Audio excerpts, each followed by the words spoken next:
So normally, like we have to place a pixel on the website, and basically what that does is it adds cookies to the user's browser so that we can retarget them. Like let's say they view one of our ads, a display ad or whatever, and they click through and they visit the site and then they leave without purchasing or registering, whatever it is, then we can retarget them using that pixel on social or whatever it may be.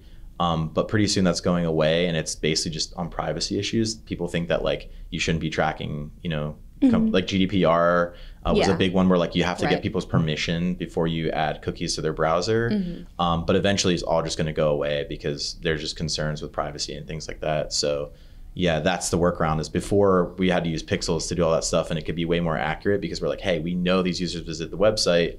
And I'm sure there's some workarounds that I'm not really familiar with yet, but it seems like the way it's going to be going with Cookieless is that it's just going to be based on AI and building audiences based on the type of users that they think would be relevant to your business. So yeah, it seems like, and I'm still learning about this too, because it hasn't really happened yet. We've been heavily reliant on cookie-based advertising. But yeah, it's something that we're still trying to figure out too, just because we want to be ready when it drops. And it's already starting to happen. So that's like a massive industry shift. It's a major change. I mean, that's the same thing like we were talking about earlier with transparency and AI, and it's a huge shift for advertisers. And I think I don't think people are ready for like the change that's about to come, because I think even just before with GDPR, I know there's a lot of people who weren't ready for it.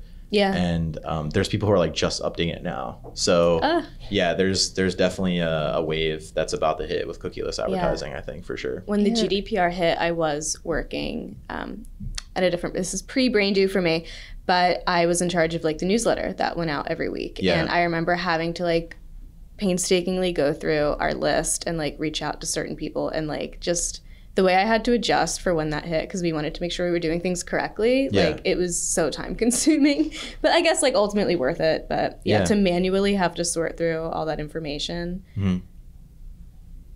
it's just so much work.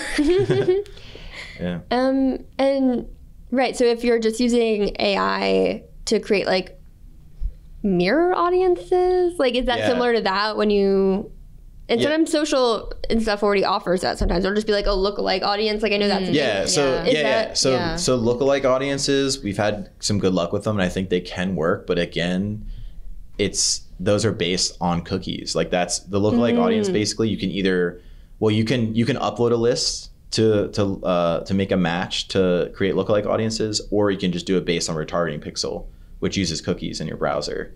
So you still could technically use lookalikes based on like a list. Like if you have a customer list, you can upload it and say, I want to target users who look like these, who are already customers, and it can do it. But the one thing that I've found is that lookalike audiences, while we've had success, it's kind of the same thing we were talking about earlier, where if you have very specific demographics that you're trying to target, sometimes lookalike audiences aren't the best because they stretch out a little bit broader. So I think, like it's going to be difficult again if you have a very, very like niche like audience or niche audience, whatever. Like you're gonna have to like try to really optimize and test a lot. And that's kind of brings back to what I was talking about earlier, where it's like testing is so important, because especially now with the way things are headed, like you're gonna have to just test a whole bunch of different audiences and see what works. And so, brands just really need to work out a healthy budget for testing, I think. It's like so crazy. I'm like essentially right. Like you won't be able to retarget anyone who like goes on your site. So, and like, that seems like such a I mean, I'm sure there's going to be workarounds, or maybe there's something that I'm not sure aware of right now. But like I said, it's kind of one of those things where like I'm trying to get ahead of the game. Sort of. I mean, like I said, there's probably going to be something like you could definitely still like probably retarget users who are like already following your page or like on social and things like that. Right, or like the customer list thing you said. Like if they made a purchase. You can retarget like if you're doing retention and you want people to keep buying something or come back and buy the newer version, you already have that list of users you can upload and make audiences off of. But like I said, I mean, I'm still learning too. Like I'm still trying to follow trend. Happening. I definitely think this is why another tip for like people who are in paid media is like really try and stay connected. Just like I said, following other industry leaders or paid media professionals just to kind of see what they're doing, because at BrainDo we have a lot of clients that we work with, but there's still a lot of clients we don't work with that maybe have situations that we don't run into. So it's interesting to get a different perspective from other paid media professionals online and like what they're doing, what templates they're using, what scripts they're using. Like going back to AI, like what scripts they made with AI. Like if they asked for a paid media script for Google Ads to like indicate, you know, or pause keywords when they're underperforming or not hitting a certain conversion rate or things like that. So yeah. Staying informed. Finger on the pulse. For sure. Yeah. I mean, like Google Ads is already updating their layout, their UI again. So it's just stuff like that. Like things are always changing. And so I think for advertisers, like just make sure that, you know, your agency is staying on top of it because things are always changing and there's a lot of different strategies that are floating around out there. Side topic, we talked about match types earlier, and there's a lot of people talking about how broad match is coming back and how it's really good now again. Personally, I don't think it's good for some of the clients we're working with right now, just because it's really broad and it can bring up some stuff that really isn't relevant. But the way that Google's trying to frame it is they're saying like, no, like now it's really good because it's like you're leaning even heavier into the AI, into the intention-based searches. And so like you can find keywords that you won't normally bid on. But my answer to that is like, you're going to need some like really tight negative keyword lists because sometimes it can get out of control. So yeah, it sounds like it needs a solid plan before you just dive into broad matches. Would it be kind of correct to say, like, I feel like I'm gleaning that this probably benefits companies who offer a wide range of things, like Etsy, I think, or Amazon. Yeah, like I think a wide range of things, or their audience is like really broad, and it can be anyone who's searching for it, or something similar, even remotely similar. Yeah.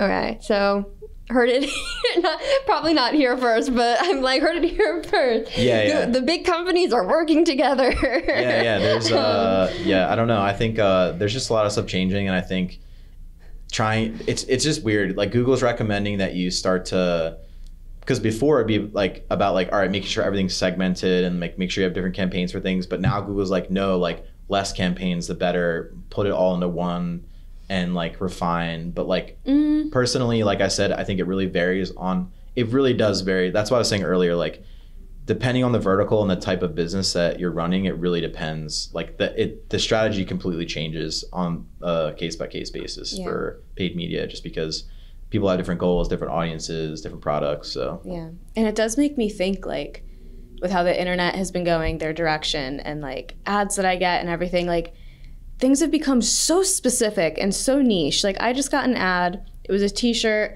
Astarion, a character from Baldur's Gate 3, which I play, and I just started playing that too. It's awesome. But it said girl dinner, and it was just pictures of him, and I was like, how does the internet know that my sense of humor has gotten this specific? And I just saw Brian Jordan Alvarez, who used to be like big on YouTube. He's just like a comedian and actor now. Nutter Butter reached out to him and was like, do you like peanut butter? But they spelled peanut wrong on purpose. And then a couple weeks later, or days, I don't know the timeline, but they sent back, ghosted, I fear.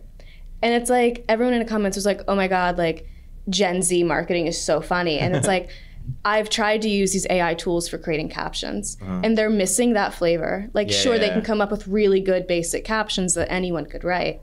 But I don't know if it's just Gen Z marketing or how niched everything has become. Like, it's still missing that little bit of a secret sauce. But I do, back to what you were saying, I think it's gonna get there. I think eventually, maybe not ghosted, I fear, coming from the Nutter Butter account. So weird. But like, I think it's learning though, and I think it might get there. Like if I can get an ad for girl dinner, Astarion shirt, like I don't know where the future's going. It's nuts. It's crazy. And I do appreciate those ads. So it's kind of like a... Yeah, I think like, and that's the goal. I think like a lot of advertisers like want to be relevant and want to be like consistent, and they want like... That's why I always tell people, this is like another little side thing, but like frequency capping on your ads is really important. Just like a side note, because me as a consumer, like I get really frustrated if I'm on YouTube and I see the same ad like 10 times. Oh my God, or whatever it is in a day. So like, that's just another thing where it's like, you have to like balance it out. You want to make sure the content's like refreshing and enjoyable. But also like, you don't want to spam it over and over again because you start to resent the brand.